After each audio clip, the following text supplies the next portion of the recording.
Hello dear students, आशा है आप सभी लोग बहुत अच्छे से पढ़ाई कर रहे होंगे। अब हम लोग फिजिक्स के पहले चैप्टर का एक नया टॉपिक पढ़ते हैं, वैद्युत क्षेत्र, इलेक्ट्रिक फील्ड। देखिए इलेक्ट्रिक फील्ड क्या होता है बच्चों। जैसे मान लेते हैं कोई आवेश Q, क्या है, आवेश Q है। अगर ये क्या है, पॉजिटिव है, क्या है, पॉजिटिव है, तो ये क्या करता है, अगर हम मान लेते हैं एक कोई अन्य आवेश Q नॉट, ये भी कैसा है, पॉजिटिव है, ठीक। तो आपको पता है समान आवेश क्या करते हैं, प्रतिकर्षण करते हैं। तो जैसे प्लस Q आवेश के पास ये आवेश आएगा, ये इसको क्या कर देगा, रिपल कर देगा, दूर भगा देगा अपने से। क्लियर, यानी इसकी दिशा क्या हो जाएगी, ये। अब ये चाहे यहां हो, चाहे यहां रखेंगे, चाहे यहां रखेंगे, तो इसकी दिशा कहां होगी, बाहर की ओर होगी। कहां होगी, बाहर की ओर होगी। अगर हम सपोज दैट ये बना लेते हैं, अगर जैसे हम यहाँ पे Q नॉट रखते हैं तो ये क्या हो जाएगा, इधर की ओर। यहाँ Q नॉट रखते हैं इधर की ओर, यहाँ Q नॉट रखते हैं तो इसकी दिशा क्या हो जाएगी, इधर की ओर। और यहाँ इसकी दिशा देखिए क्या हो जाएगी, इधर की ओर। ऐसे ही अगर हम यहाँ रखें तो Q नॉट की दिशा क्या हो जाएगी, ऐसी। ठीक, होता क्या है, ये जो आवेश होता है वो क्या करता है, ये अपने चारों ओर एक क्षेत्र बना लेता है। क्या बना लेता है, अपने चारों ओर एक क्षेत्र बना लेता है, जिसके कारण इसकी सीमा रेखा के अंदर या उस क्षेत्र के अंदर अन्य कोई आवेश आता है तो यह इसको क्या करता है, आकर्षित करता है या तो प्रतिकर्षित करता है। दोनों चीजें हो सकती हैं, या तो आकर्षित करता है या तो प्रतिकर्षित। अब देखिए यहाँ पे आपको मैंने प्रतिकर्षण का दिखाया। अगर यहीं पे ये माइनस Q हो, क्या हो, माइनस Q। अब माइनस Q है, अब अगर ये Q नॉट यहाँ पे रखा जा रहा और क्या है, प्लस है, तो ये क्या हो जाएगा, तो इस स्थिति में इसकी जो दिशा होगी वो इसकी ओर आएगी। क्या होगा, Q नॉट इधर की ओर आएगा, ये Q नॉट को अपनी ओर लाएगा। क्या करेगा, Q नॉट को ये अपनी ओर लाएगा, ये इसकी दिशा ऐसी हो जाएगी। ऐसे यहां अगर हम लिखें तो ये इसकी दिशा ऐसी हो जाएगी। मतलब आकर्षण का भी गुण बताया मैंने और प्रतिकर्षण का गुण भी बताया। समझिएगा थोड़ा सा, इसके बाद मैं अभी एक लाइन में डिफिनेशन बता दूंगा तो आप आसानी से जान जाएंगे। अब ये बात आपकी इतनी समझ में आई, कोई आवेश होता है तो वह अपने चारों ओर क्या बना लेता है, क्षेत्र बना लेता है। अगर उस क्षेत्र में कोई अन्य आवेश, अब ये जो Q नॉट हमने माना है ये परीक्षण आवेश है। क्या है, परीक्षण आवेश, जिसे हम धन परीक्षण आवेश भी कह सकते हैं। अब आप ये भी कह सकते हैं कि ये प्लस Q है, इसने अपने चारों ओर क्षेत्र बनाया तो इसने भी तो बनाया होगा। क्यों भाई, जब ये बना रहा है तो ये भी बना रहा होगा। लेकिन ऐसा नहीं है, ये जो धन परीक्षण आवेश है ये बहुत छोटा है। क्या है, बहुत छोटा, बहुत छोटा आवेश है, एकदम छोटा सा। ठीक है, इससे सिर्फ हम परीक्षण कर सकते हैं। तो जब परीक्षण कर सकते हैं तो ये इस स्थिति में ये अपने चारों ओर कोई क्षेत्र क्रिएट नहीं करता है। क्लियर बच्चों। अब क्या होगा, यहां पे देखा मैंने तो ये क्या कर रहा था, प्रतिकर्षित कर रहा था, और जब माइनस Q आवेश आया तो ये इसको क्या कर रहा है, आकर्षित कर रहा है। तो देखिए कोई भी बिंदु आवेश क्या है, Q नॉट। ठीक है, अगर इसकी अब हमें परिभाषा बतानी हो तो क्या होगा, इलेक्ट्रिक फील्ड, वैद्युत क्षेत्र। अब इसकी हमें परिभाषा बतानी है तो क्या होगी, तो देखिए कोई भी आवेश अपने चारों ओर एक क्षेत्र बनाता है। उस क्षेत्र में अगर कोई अन्य आवेश आता है तो वो आकर्षण अथवा प्रतिकर्षण का अनुभव करता है। अब इसी को हम दूसरे शब्दों में कह सकते हैं, कोई आवेश तथा अथवा आवेश समुदाय, कोई आवेश अथवा आवेश समुदाय, कोई आवेश अथवा आवेश समुदाय, यहां दोनों चीजें हो सकती हैं, आवेश भी हो सकता है और आवेश समुदाय भी हो सकता है। ठीक है, अपने चारों ओर के क्षेत्र में या उसके चारों ओर के क्षेत्र में जब कोई अन्य आवेश आता है या रखा जाता है तो क्या करता है, वो अन्य आवेश जो होता है वो आकर्षण अथवा प्रतिकर्षण का अनुभव करता है। इस क्षेत्र को ही हम क्या कहते हैं, वैद्युत क्षेत्र। एक बार फिर से कहेंगे, किसी आवेश अथवा आवेश समुदाय के चारों ओर का वह क्षेत्र जिसमें कोई अन्य आवेश आकर्षण अथवा प्रतिकर्षण का अनुभव करता है क्या कहलाता है, वैद्युत क्षेत्र कहलाता है। ठीक है, इस ग्राफ के तहत अभी मैंने आपको बताया है कि ये क्या करता है, ये देखिए अगर हम ऐसे बना लें और Q आवेश रख रहे थे Q0, तो देखिए इसकी दिशा सब बाहर की ओर होगी। किधर होगी, बाहर की ओर। ये प्लस Q0, ये प्लस ही होता है धन परीक्षण आवेश। ठीक, और यहाँ पे मैंने बताया था इसकी दिशा किधर होगी, अंदर की ओर होगी। ठीक, तो बात अब समझ में आ गई बच्चों। इलेक्ट्रिक फील्ड क्या होता है, किसी आवेश अथवा आवेश समुदाय के चारों ओर का वह क्षेत्र जिसमें अन्य कोई आवेश आकर्षण अथवा प्रतिकर्षण का अनुभव करता है। कैसे करता है ये मैंने आपको बताया है। क्या कहलाता है, वैद्युत क्षेत्र कहलाता है। ठीक है, वैद्युत क्षेत्र को हम वेक्टर ई से प्रदर्शित करते हैं। किससे प्रदर्शित करते हैं, वेक्टर ई से प्रदर्शित करते हैं। इसके आगे देखते हैं बच्चों, वह वैद्युत क्षेत्र जिसके प्रत्येक बिंदु पर एकांक धनावेश समान विद्युत बल का अनुभव करता है क्या कहलाता है, समरूपी कहलाता है। क्या कहलाता है, समरूपी। अच्छा, जो प्लस Q0 है इसके बारे में, ये एकांक धनावेश, ये आपका क्या है, प्लस Q0 है, इसे हम धन परीक्षण आवेश भी कहते हैं।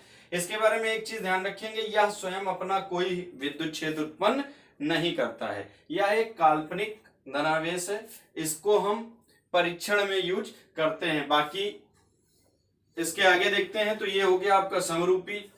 वह विद्युत क्षेत्र जिसमें भिन्न भिन्न बिंदुओं पर एकांक धनावेश, यही भिन्न भिन्न या अलग अलग विद्युत बल का अनुभव करता है क्या कहलाता है, असमरूपी वैद्युत क्षेत्र होता है। इसके अलावा आकाश में स्थित बिंदुओं पर, आकाश में स्थित, अनंत आकाश में स्थित बिंदुओं पर वैद्युत क्षेत्र का मान समय के साथ साथ अगर परिवर्तित होता रहता है तो ऐसे वैद्युत क्षेत्र को क्या कहते हैं, परिवर्ती वैद्युत क्षेत्र। या फिर आकाश में स्थित बिंदुओं पर वैद्युत क्षेत्र का मान समय के साथ साथ सदैव नियत रहे तो वो क्या कहलाता है, अपरिवर्ती वैद्युत क्षेत्र। तो इस तरीके से चार प्रकार के वैद्युत क्षेत्र, समरूपी वैद्युत क्षेत्र, असमरूपी वैद्युत क्षेत्र, परिवर्ती वैद्युत क्षेत्र और अपरिवर्ती वैद्युत क्षेत्र होते हैं। आगे हम लोग देखेंगे। चलिए बच्चों आगे देखते हैं हम लोग एक और टॉपिक, वैद्युत बल रेखा। देखिए बच्चों, यदि वैद्युत क्षेत्र में रखा कोई आवेश चलने के लिए स्वतंत्र हो तो वो क्या होगा, उस पर लगने वाले बल की दिशा में चलने लगेगा। अब यदि बल की दिशा बदलती जाएगी तो जाहिर सी बात है आवेश के चलने की दिशा भी बदलती जाएगी। धीरे धीरे वो क्या करेगा, इस स्थिति में वो वक्राकार मार्ग पर चक्कर लगाने लगेगा। बात समझ में आई। जब वो वक्राकार मार्ग में चक्कर लगाने लगेगा तो वैद्युत क्षेत्र में किसी स्वतंत्र धन आवेश के मार्ग को ही हम क्या कहते हैं, वैद्युत बल रेखा। जो हमारा अगला टॉपिक था वो क्या था, वैद्युत बल रेखा, electric line of force. Clear. यदि कोई धन आवेश या कोई आवेश वैद्युत क्षेत्र में रखा है और चलने के लिए स्वतंत्र है तो वह उस पर लगने वाले बल की दिशा में गति करने लगेगा। अब यदि बल की दिशा निरंतर बदलती जाती है तो उसके चक्कर लगाने की दिशा भी लगातार बदलती जाएगी। इस स्थिति में वो क्या करेगा, आवेश जो होगा वो एक वक्राकार मार्ग पर गति करने लगेगा बच्चों। अब वैद्युत क्षेत्र में किसी स्वतंत्र धन आवेश के इसी मार्ग को हम क्या कहते हैं, वैद्युत बल रेखा। या फिर वैद्युत बल रेखा वैद्युत क्षेत्र में खींचा गया वह काल्पनिक निष्कोण वक्र है जिस पर स्वतंत्र व पृथक एकांक धन आवेश चलता है। मैंने आपको बताया है ये काल्पनिक क्षेत्र हैं तो इसलिए आपको इसको हमेशा ध्यान में रखना है। अब वैद्युत बल रेखा के किसी भी बिंदु पर खींची गई स्पर्श रेखा, किसी भी बिंदु पर खींची गई स्पर्श रेखा उस बिंदु पर स्थित धन आवेश पर लगने वाले बल की दिशा को प्रदर्शित करती है। उस बिंदु पर स्थित धन आवेश पर लगने वाले बल की दिशा को प्रदर्शित करती है। जैसे यहाँ पे प्लस था, क्यू आवेश था, धन आवेश अगर यहाँ क्यू नॉट रखा जाए तो ये देखिए किसको, क्यू नॉट पर लगने वाले बल की दिशा को प्रदर्शित कर रही है। क्लियर, इतनी बात समझ में आई। अब देखिए जैसे फिगर ए है और फिगर बी है, इससे एक चीज तो ये कंफर्म हो रही है कि जो धन आवेश मतलब कोई आवेश होता है, अगर उसके पास अन्य कोई आवेश उसके क्षेत्र में आता है, बशर्ते ये क्या हो, धन आवेश हो, उसके क्षेत्र में अन्य कोई धन परीक्षण आवेश उसके क्षेत्र में आता है, तो उसको क्या कर देता है, प्रतिकर्षित कर देता है, और प्रतिकर्षित करके कहां तक ले जाता, अनंत तक ले जाता है। कहां तक ले जाता, अनंत तक ले जाता है। तो वैद्युत क्षेत्र की जो सीमा है वो इन्फिनाइट तक है। बात समझ में आई। इसी तरीके से जहां पे माइनस है आवेश, वो क्या करता है, अनंत में स्थित धन परीक्षण आवेश को क्या करता है, अपनी ओर खींच लाता है, अपने दिशा में ले आता है। क्लियर, इतनी बात समझ में आई। ये क्या करता है, अन्य आवेश को प्रतिकर्षित कर देता है, और ये क्या करता है, अन्य आवेश को आकर्षित करता है। इससे यह एक चीज ज्ञात होती है कि अनंत से आवेश कहां तक आता है, ऋण आवेश तक आता है। इससे वैद्युत बल रेखा का एक गुण क्लियर होता है कि सदैव जो आवेश होता है वो अनंत से चलकर ऋण आवेश पर समाप्त होता है, या फिर धन आवेश से चलकर ऋण आवेश पर समाप्त होता है। देखिए यहाँ पे दूसरा फिगर इसी कंसर्ट में है सी। अब देखिए एक पॉजिटिव आवेश है, एक क्या है, निगेटिव आवेश है। अब पॉजिटिव आवेश जो करेगा वो क्या करेगा, प्रतिकर्षित करेगा, निगेटिव आवेश क्या करेगा, आकर्षित करेगा। इसके अतिरिक्त ये जो धन है और ये ऋण है, तो धन से ऋण की ओर आवेश क्या होगा, ट्रांसफर होगा इनके मीडियम में, इनके बीच में। इससे यह ज्ञात होता है आवेश सदैव क्या करता है, या वैद्युत बल रेखाएं सदैव धन आवेश से चलकर ऋण आवेश पर समाप्त होती हैं। इसी सानिध्य में अगला देखते हैं।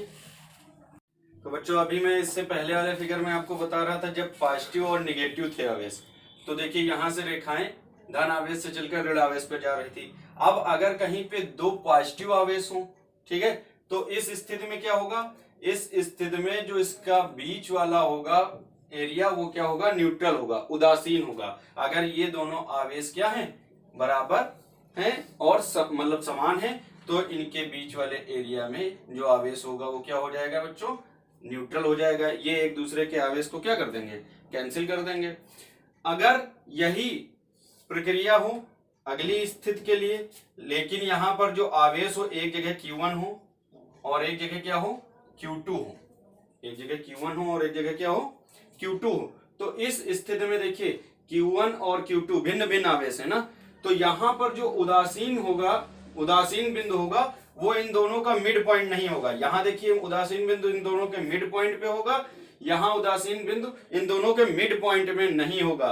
तब इसका जो उदासीन बिंदु अगर हमें निकालना है तो देखिए यदि दोनों आवेश बराबर ना हो तो उदासीन बिंदु मध्य बिंदु पर नहीं होगा। इसके लिए आपको फार्मूला यूज करना होगा Q1/R1 square equal to Q2/R2 square. आगे देखते हैं हम लोग बच्चों वैद्युत बल रेखाओं के गुण, features of electric lines of force, इनके गुण, ये बहुत इंपॉर्टेंट है, आपसे पूछा जाता है बोर्ड एग्जाम में।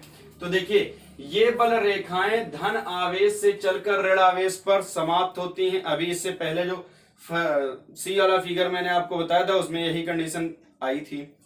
दूसरा है बल रेखा के किसी भी बिंदु पर खींची गई स्पर्श रेखा, जैसे ये बल रेखा है, इसके किसी भी बिंदु पर खींची गई स्पर्श रेखा जो होगी वो उस बिंदु पर धन आवेश पर लगने वाले बल की दिशा को प्रदर्शित करेगी। ये दूसरा पॉइंट। थर्ड इसका गुण क्या होता है, कोई भी दो बल रेखाएं परस्पर नहीं काट सकती, कोई भी दो बल रेखाएं परस्पर नहीं काट सकती। देखिए अगर बल रेखाएं परस्पर काटेंगी तो देखिए कटान बिंदु हो जाएगा, और कटान बिंदु पर देखिए क्योंकि इस स्थिति में कटान बिंदु पर दो स्पर्श रेखाएं खींची जा सकती हैं। भाई जब कटान बिंदु है तो जाहिर सी बात दो टेंजेंट इस पे खींची जा सकती हैं जो उस बिंदु पर बल की दो दिशाओं को प्रदर्शित करेंगी। अब इस स्थिति में जब दो टेंजेंट हो गई तो दो दिशाएं बल की प्रदर्शित होंगी, जो कि क्या है बच्चों, असंभव है। क्या है? असंभव है। इसलिए कोई भी दो बल रेखाएं परस्पर नहीं काटती हैं। इसके अलावा ये रेखाएं खिंची हुई लचकदार डोरी की भांति लंबाई में सिकुड़ने का प्रयास करती हैं। खिंची हुई डोरी, लचकदार डोरी होती है, जैसे उसको खींचो तो क्या करती है? सिकुड़ने का प्रयास करती है। तो वैसे ये भी सिकुड़ने का प्रयास करती है। इससे यह स्पष्ट होता है कि विपरीत आवेशों में आकर्षण होता है। इसी कंडीशन के कारण यह स्पष्ट होता है कि विपरीत आवेशों में आकर्षण होता है। उसके बाद आगे बच्चों, ये रेखाएं अपनी लंबाई की लंबवत दिशा में एक दूसरे से दूर हटने का प्रयास करती हैं। लंबाई में क्या करती है? एक दूसरे से दूर हटने का प्रयास करती हैं। इस स्थिति से हमें यह ज्ञात होता है कि समान आवेशों में प्रतिकर्षण होता है। क्लियर बच्चों? अब आगे देखते हैं, इसी में अगला टॉपिक है बच्चों वैद्युत क्षेत्र की तीव्रता, इंटेंसिटी ऑफ इलेक्ट्रिक फील्ड। इसको समझने के लिए अभी हमने आपको बताया था, अगर कोई प्लस क्यू आवेश है, इसके निकट कोई धन परीक्षण आवेश लाते हैं तो क्या होता है? ये प्रतिकर्षित होता है। क्या होता है? प्रतिकर्षित होता है। ठीक है बच्चों? अब क्या होगा? इसको जितना ज्यादा इसके पास लाते जाएंगे वो क्या होगा? इस स्थिति में इस पर लगने वाला जो बल होगा वो बहुत तेजी से कार्य करता रह जाएगा। जैसे अभी यहाँ पे माइनस क्यू हो और प्लस क्यू नॉट हो, तो ये क्या करेगा? ये इसको अपनी ओर खींचेगा और ये इसको अपने से दूर भगाएगा।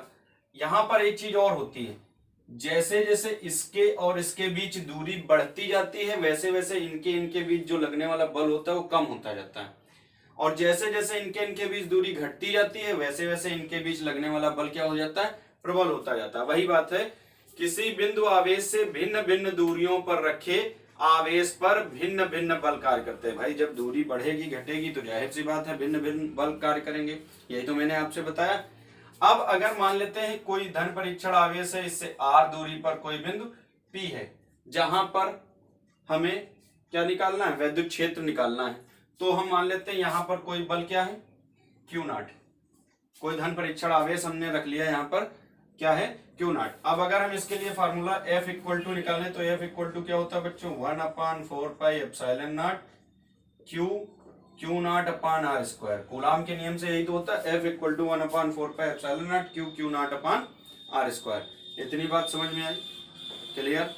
आगे देखते हैं, बिंदु आवेश अगर निकट होगा, बिंदु आवेश के निकट अगर धन परीक्षण आवेश होगा तो उस पर अधिक वैद्युत बल लगेगा। यही तो बात अभी मैंने बताई। और जब दूर होगा तो उस पर क्या होगा? कम वैद्युत बल लगेगा। क्या होगा? कम वैद्युत बल लगेगा। अब यहां पर प्रश्न एक ये उठता है, क्या कोई ऐसी भौतिक राशि है जो इस चीज का निर्धारण कर सके कि बिंदु आवेश के कारण परीक्षण आवेश या अन्य आवेश पर लगने वाले बल को निर्धारित करती है? कोई ऐसी भौतिक राशि है? तो हाँ, ऐसी भौतिक राशि है क्या?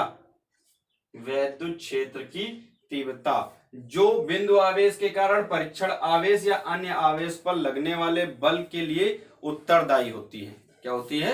उत्तरदायी होती है। अब देखिए होगा क्या? वैद्युत क्षेत्र की तीव्रता की परिभाषा क्या होगी? किसी बिंदु पर, वैद्युत क्षेत्र में स्थित किसी बिंदु पर, वैद्युत क्षेत्र में स्थित किसी बिंदु पर धन परीक्षण आवेश पर या एकांक धन परीक्षण आवेश पर कार्यरत बल को क्या कहते हैं? वैद्युत क्षेत्र की तीव्रता कहते हैं। E equal to F upon Q naught. किसी वैद्युत क्षेत्र में किसी बिंदु पर स्थित एकांक धन परीक्षण आवेश पर लगने वाले बल को क्या कहते हैं? वैद्युत क्षेत्र की तीव्रता। या फिर इसकी परिभाषा इस तरीके से भी कह सकते हैं, किसी वैद्युत क्षेत्र में स्थित किसी बिंदु पर स्थित धन परीक्षण आवेश पर लगने वाले बल, धन परीक्षण आवेश पर लगने वाले बल तथा धन परीक्षण आवेश के मान की निष्पत्ति को वैद्युत क्षेत्र की तीव्रता कहते हैं। तो बच्चों दोनों परिभाषाएं हैं, जैसे आप चाहें वैसे लिख सकते हैं। अब देखिए F का मान न्यूटन, Q का मान कूलाम, तो इसका मात्रक क्या हो जाएगा? F का मात्रक न्यूटन और Q का मात्रक कूलाम। तो इसका मात्रक क्या हो जाएगा बच्चों, न्यूटन प्रति कूलाम। यहाँ पे एक चीज और हम बताना चाह रहे थे। अब देखिए जैसे F equal to 1/4πε0 Q nought upon R square होता है, तो E इक्वल टू अगर हम रखेंगे तो F अपान Q नॉट। अब F का मान अगर हम यहाँ रखते हैं तो 1/4πε0 Q nought upon R square और अपान Q नॉट क्या हो जाएगा बच्चों, cancel. 1/4πε0 Q upon R square. अब देखिए अगर ये तो आपका कांस्टेंट हो गया, K हो गया, और Q का मान तो निश्चित ही है। अगर इसको देखा जाए तो देखिए E का मान भी किस पर निर्भर करता है, दूरी R के वर्ग पर निर्भर करता है। कहने का तात्पर्य यह है E is proportional to 1/r²। मतलब जितनी ज्यादा दूरी क्या होगी, बढ़ेगी, उतना वैद्युत क्षेत्र कम होता जाएगा। जितनी दूरी घटेगी उतना ही वैद्युत क्षेत्र क्या हो जाएगा, बढ़ता जाएगा। अब अगर हम इसके बीच एक ग्राफ बनाएं E और R को लेके, तो देखिए ये ग्राफ ऐसा बनेगा।